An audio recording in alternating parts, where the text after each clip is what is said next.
Queridos hermanos, un placer saludarlos y estar con ustedes una vez más a través del estudio de Santiago. Quisiéramos comenzar este tiempo haciendo una oración, luego pasando a los versículos correspondientes. Vamos a orar un momento, que Dios les bendiga en este día. Padre amado, Padre Santo, te damos las gracias, maravilloso Dios, por darnos el privilegio y la oportunidad de estar reunidos otra vez. Señor, a través de las te damos, Señor. En el nombre de Jesús te lo pedimos, precioso Dios.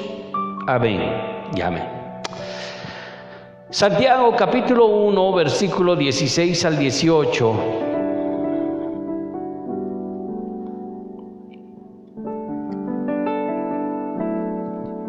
Este pasaje de la palabra de Dios en Santiago 1, 16 al 18 comienza con una advertencia contra el engaño. Dice así: amados hermanos míos, no erréis, toda buena dádiva y todo don perfecto desciende de lo alto, del Padre de las luces, en el cual no hay mudanza ni sombra de variación. Él de su voluntad nos hizo nacer por la palabra de verdad, para que seamos primicias de sus criaturas, dice la palabra del Señor. ¿Qué es lo que no debemos errar? Como dice el verso 16. ¿En qué debemos darnos cuenta? ¿Qué es lo que debemos?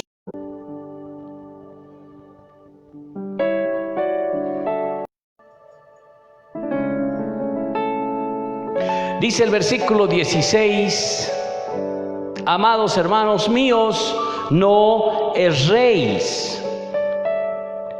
¿Qué es lo que nos advierte la palabra de Dios con ese versículo? Claramente está hablando de todo el contexto, prácticamente de lo anterior, que estaba hablando de las pruebas y la tentación, y a lo que va a venir.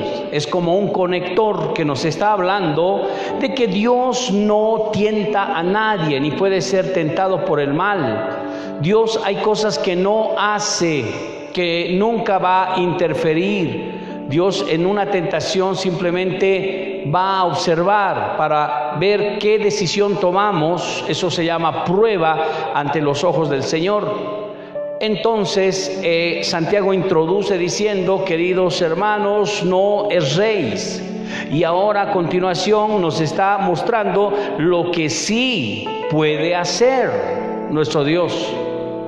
Y estamos hablando del versículo 17, que dice: toda buena dádiva y todo don perfecto desciende de lo alto, del Padre de las luces, en el cual no hay mudanza ni sombra de variación. Y tenemos que entender que esto me revela ya un principio importante, y el principio es que todo lo que hemos recibido viene de un Dios que no cambia.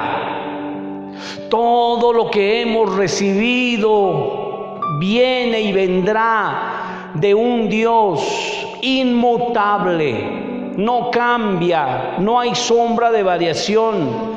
¿Qué es lo que hemos recibido del cielo? Dos cosas. Dice aquí: toda dádiva y todo don perfecto. La palabra dádiva connota la acción de dar, viene del griego dosis.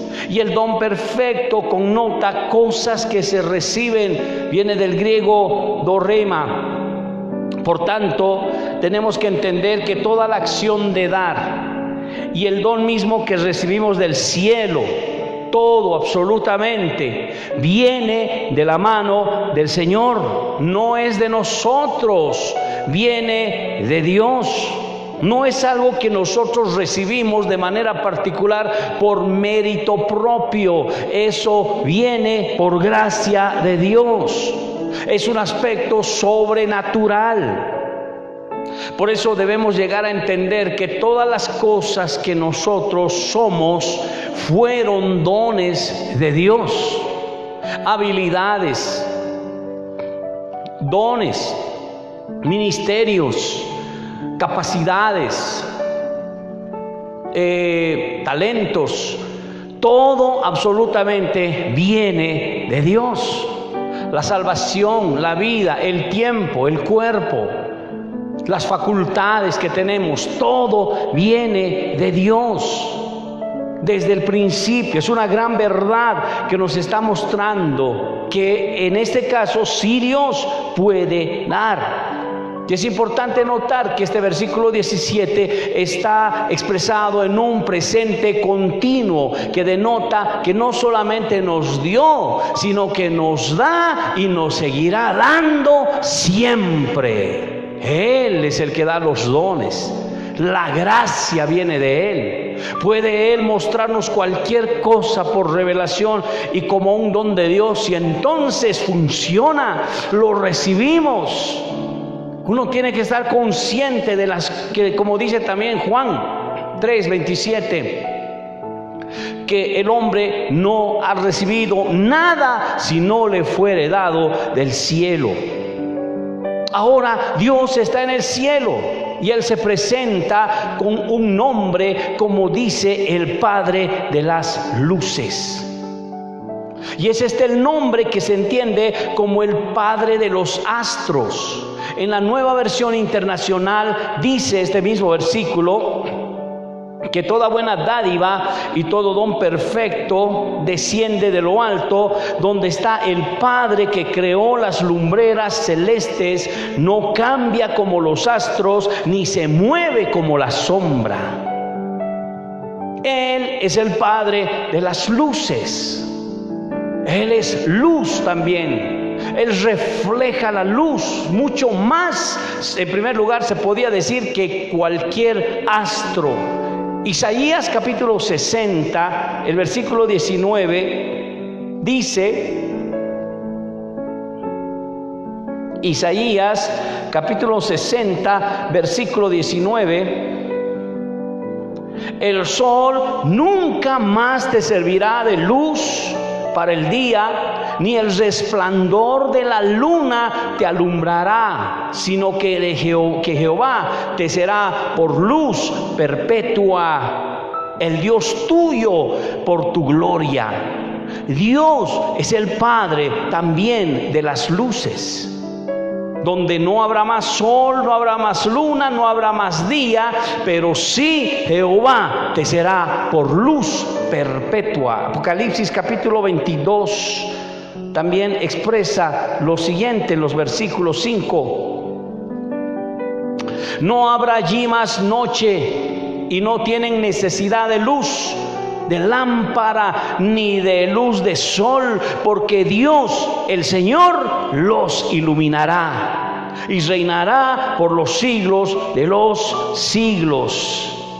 Es el Padre que ilumina, es el Padre que bendice, es el que nos alcanza con su favor, con su misericordia, es el que nos saca de la tentación o de las tinieblas y nos lleva a la luz admirable.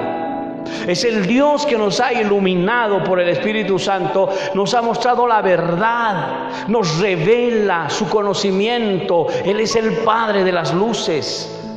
El Padre de las luces, que tiene que ver también en 1 Juan capítulo 1 versículo 5, dice: este es el mensaje que hemos oído de Él y os anunciamos. ¿Cuál es el mensaje que hemos oído de Él y les anunciamos? Dios es luz y no hay ninguna tiniebla en Él.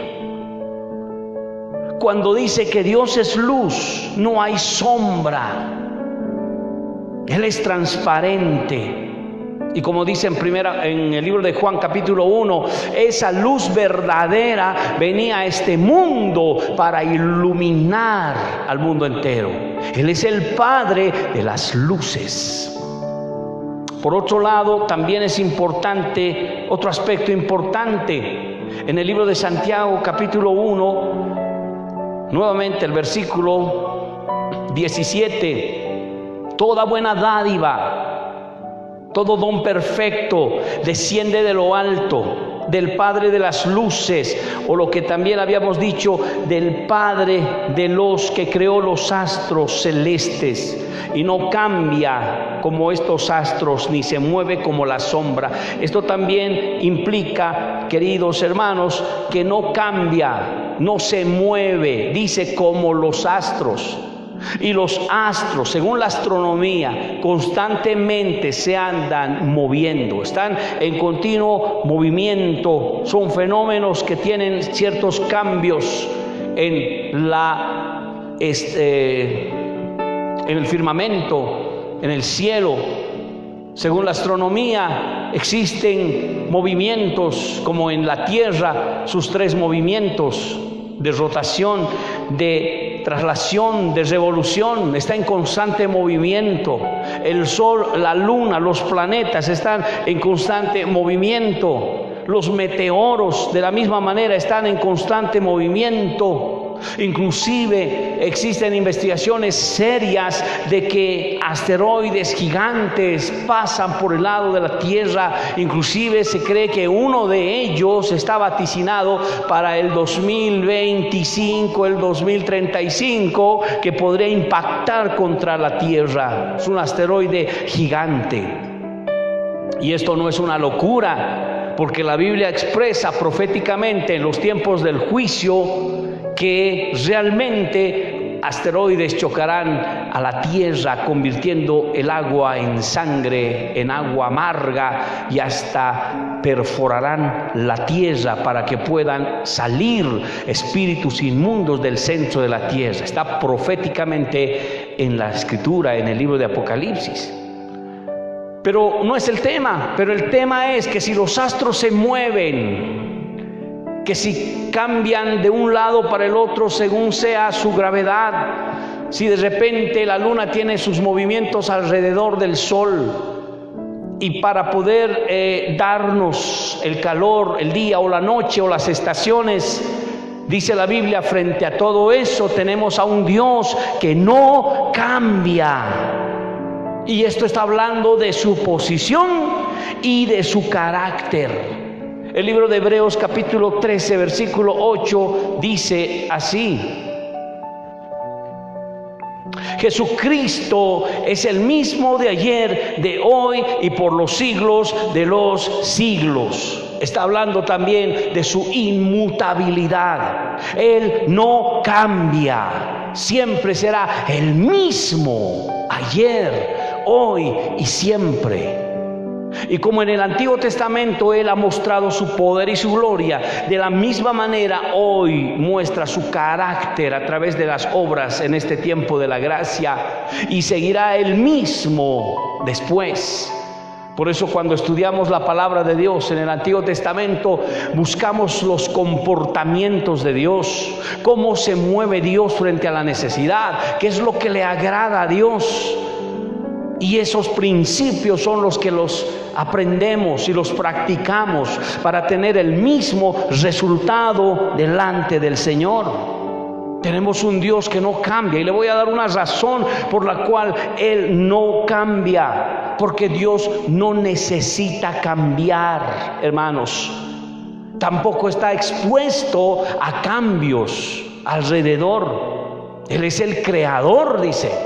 El Padre creador de las luces, como diciendo, no necesita cambiar. Filón dijo una vez que la prueba, o más bien dicho, toda cosa creada está expuesta al cambio, excepto Dios. Las cosas van a cambiar en nuestro medio. Nosotros vamos a cambiar. La vida va a cambiar. Las reglas van a cambiar. Las cosas van constantemente cambiando, así como las cosas de la tecnología. Las células que teníamos cuando éramos bebés ya no están. Una vez alguien dijo que lo que éramos antes ya no somos más, porque se perdieron. Y como se le dijo un día a un joven: mírate bien en el espejo del río de este puente, porque la persona que estás viendo ahora a tus 18 años nunca más la verás, porque te irás regenerando, te irás cambiando. tendrás otro rostro, tendrás otra piel. Todo se va renovando. En la ley de la física, en la ley de la química, en la ley de la gravedad, en las leyes astronómicas, todo absolutamente va cambiando. Se ha demostrado que el átomo está en constante movimiento y tiene un núcleo que está también en constante movimiento. Nada está calmado. Hay leyes que lo demuestran. Pero frente a esas leyes puedo decirte que hay alguien que no cambia. Alguien que se mantiene constante, es perfecto, es predecible y es nuestro Dios. El gran predicador Spurgeon, el príncipe de los predicadores, dijo: la prueba de la inmutabilidad de Dios es justamente su perfección, porque Dios no necesita cambiar ni para mejor ni para peor. Si cambia para mejor, quiere decir que lo anterior era imperfecto. Y si cambia para lo malo o para peor, lo de ahora no es perfecto. Dios no puede cambiar. Él es perfecto. Y por esa razón, si Dios dice: no te dejaré, yo te ayudo, Él va a mantener su palabra. Y no va a cambiar. Debemos creer: yo estaré contigo todos los días hasta el fin del mundo. No va a cambiar, eso ya está dicho. Donde 2 o 3 estén reunidos en mi nombre, ahí estaré yo en medio de ellos. Eso no va a cambiar. Y esa es la seguridad que tenemos, porque donde estamos al lado de Él, Él está con nosotros. Él dijo: yo estaré con ustedes hasta el fin del mundo. ¿Creéis en Dios? Dijo: creed también en mí. En la casa de mi Padre muchas moradas hay. Si no fuera así, yo os lo hubiera dicho. Voy pues a preparar lugar para vosotros, y vendré otra vez y os tomaré a mí mismo, para que donde yo estoy, vosotros también estéis. Y sabéis a dónde voy, y sabéis el camino. Jesús dijo después: yo soy el camino, la verdad y la vida. Nadie viene al Padre si no es por mí. Eso no cambia. Si ustedes, siendo malos, sabéis dar buenas dádivas a vuestros hijos, cuánto más vuestro Padre Celestial dará buenas cosas a los que le piden. Cuando la palabra nos habla y nos da promesas, debemos tener confianza en ellas y no dudar, porque si Dios dijo algo, Él lo cumplirá. Y esa es la garantía que tenemos, porque Dios no cambia. Él es inmutable, Él es perfecto. El verso 18 de Santiago 1 dice: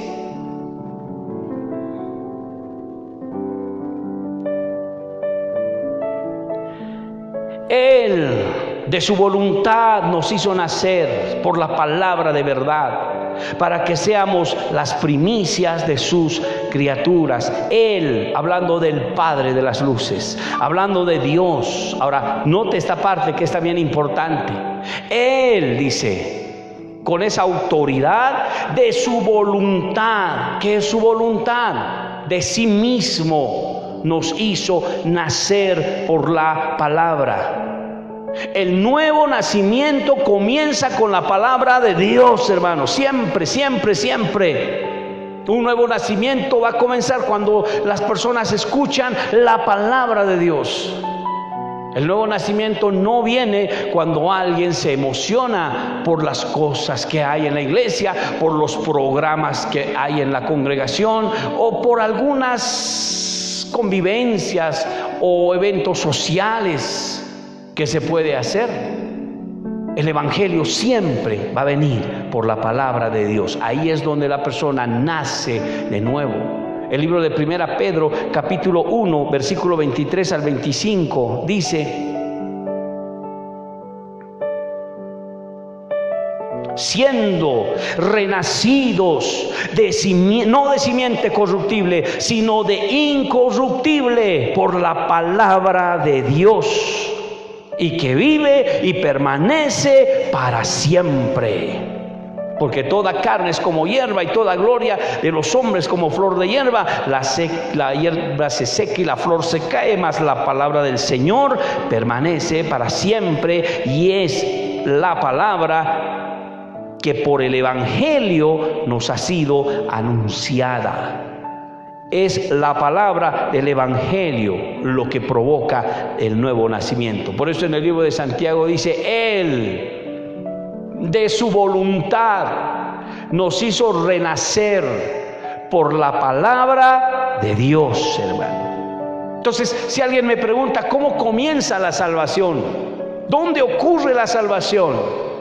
En primer lugar, la salvación ocurre en la voluntad de Dios. Él toma la iniciativa. El capítulo en Efesios, por favor. Capítulo 1, versículo 3. Él, dice Santiago, de su voluntad nos hizo renacer por la palabra de Dios.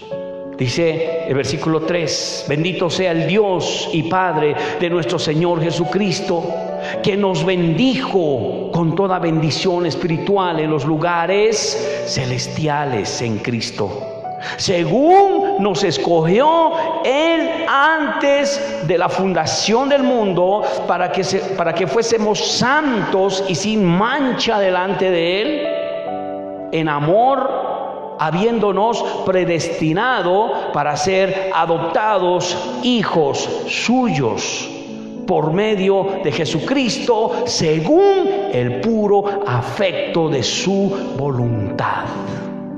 Fue su voluntad lo que permitió que la salvación pueda llegar a las personas. El versículo 9 dice: dándonos a conocer el misterio de su voluntad, según su beneplácito, el cual se había propuesto en sí mismo. Él nos da a conocer el misterio de su voluntad.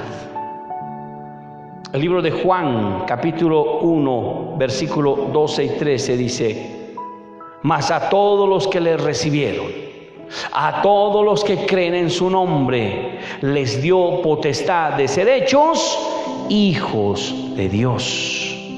Les dio facultad, les dio autoridad, les dio potestad de ser hechos hijos de Dios. Eso dice el versículo 13. O los cuales no son engendrados de sangre, ni de voluntad de carne, ni de voluntad de varón, sino de Dios. Entonces, ¿cómo es esto? ¿Dónde empieza la salvación? ¿Dónde comienza la salvación? Queridos hermanos, la salvación comienza con la voluntad del Padre. Y entonces la voluntad de los hombres ejerce prácticamente aceptación a la voluntad del Padre, para que entonces ocurra el nuevo nacimiento. Si bien el Padre comienza con la iniciativa al tocar el corazón del hombre con su palabra, son los hombres que abren sus corazones para que entonces la salvación se deje ver pronto. La voluntad de los hombres sería la respuesta a la voluntad de Dios para que se produzca la salvación. No vamos a caer en la mentalidad de que simplemente es la voluntad de Dios la que opera independientemente de la voluntad de los hombres y ejerce control según su voluntad, vulnerando el libre albedrío para que cada uno pueda ser salvo y salvo hasta el final. No. Dice la palabra en el verso 12: mas a todos los que les recibieron, a todos los que creen en su nombre, les dio esa potestad, esa voluntad se cumplió de ser hechos hijos de Dios. Y estos no son engendrados de sangre, ni voluntad de carne, ni de voluntad de varón, sino de Dios. Es importante que entendamos que la aceptación de los hombres hace posible la salvación, porque el hombre en su libre albedrío podría rechazar la salvación o podría aceptar la salvación. Entonces, ¿qué es la salvación? Sería el resultado de la iniciativa de Dios y la aceptación de los hombres. Volvamos a Santiago, capítulo 1, versículo 18 ahora. Y Él de su voluntad nos hizo nacer por la palabra de verdad, y finalmente para que seamos primicias de sus criaturas. Ahí vemos que el común denominador de las criaturas son lo que la gente mismo debería llamarse criaturas de Dios. ¿Qué serían las primicias de las criaturas? Serían los hijos de Dios. Se cumple nuevamente Juan 1:12. Mas a todos los que les recibieron, los que creen en su nombre, les dio poder, les dio autoridad, les dio potestad de ser hechos hijos de Dios. ¿Quiénes son los hijos de Dios? Las primicias de sus criaturas. ¿Quiénes son los que están afuera? Criaturas de Dios. Los que están en el mundo, criaturas de Dios. Dentro de esas criaturas, los que reciben a Jesús como Señor y Salvador, los que responden a la voluntad del Padre y de su salvación, se convierten en hijos de Dios. Por tanto, son las primicias de las criaturas.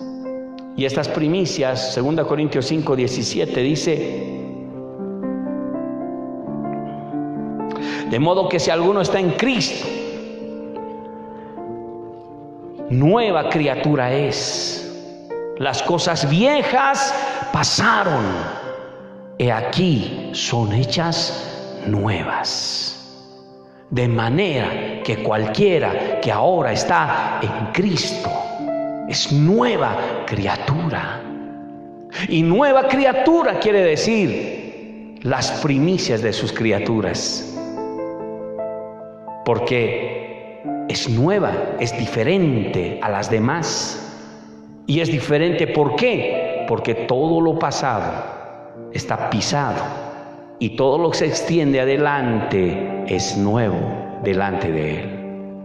Entonces, qué importante entender este aspecto de la Escritura en el libro de Santiago, en el capítulo 1, los versículos 16, 17 y 18.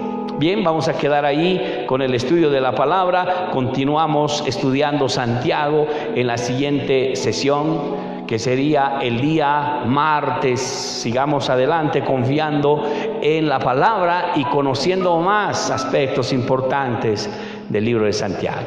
Que Dios te bendiga mucho. Vamos a terminar con una oración en este día. Podemos inclinar el rostro y dar gracias al Señor, al Padre de las luces. Podemos dar gracias a Dios que nos hizo renacer a una esperanza viva. Debemos dar gracias al Señor, queridos hermanos, que nos ha hecho renacer para Dios. Y debemos confiar en las promesas de Dios, porque no cambian. Ese Dios no cambia, no es diferente al del Antiguo Testamento, no será diferente después. Es el mismo, es el mismo. Es un Dios perfecto, es un Dios amoroso, es un Dios misericordioso, es un Dios real y verdadero, es un Dios que quiere bendecir, es un Dios que quiere ayudar, es un Dios que quiere fortalecer. Si tan solamente tuvieran fe. La Biblia dice, es con fe que podemos entender el lenguaje de Dios. Es por fe que se reciben las cosas. Es por la palabra de Dios y el conocimiento que tenemos, porque es pues la fe, la certeza de lo que se espera y la convicción de lo que no se ve. Confíe en ese Dios poderoso. Siga confiando, siga adelante, siga creyendo en sus promesas. Agárrese la palabra Hay promesas para todos. Léala siempre para ser sabio. Créala para ser salvo y practíquela para ser santo. Dios y su palabra revela el carácter inmutable de Dios. Gracias, Señor, por la palabra, por este tiempo y este mensaje que a través de Santiago podemos degustar y deleitarnos. Santo de Israel, muchas gracias. Que la palabra corra y sea glorificada para siempre. En el nombre de Cristo, bendecimos a todos los que, Señor, están escuchando la palabra de Dios. Bendecimos a todos los que, Señor, se conectan, aquellos que están fielmente en los estudios bíblicos. Bendícelos, aquellos, Señor amado, que aprenden. Bendícelos en gran manera. Que la palabra, Señor, sea siempre nuestra dirección y propósito. En el nombre de Jesús te lo pedimos. Amén. Y amén, Señor Jesús. Que Dios les bendiga mucho, queridos hermanos y amigos. La paz de nuestro Dios. Seguiremos adelante confiando en el Señor.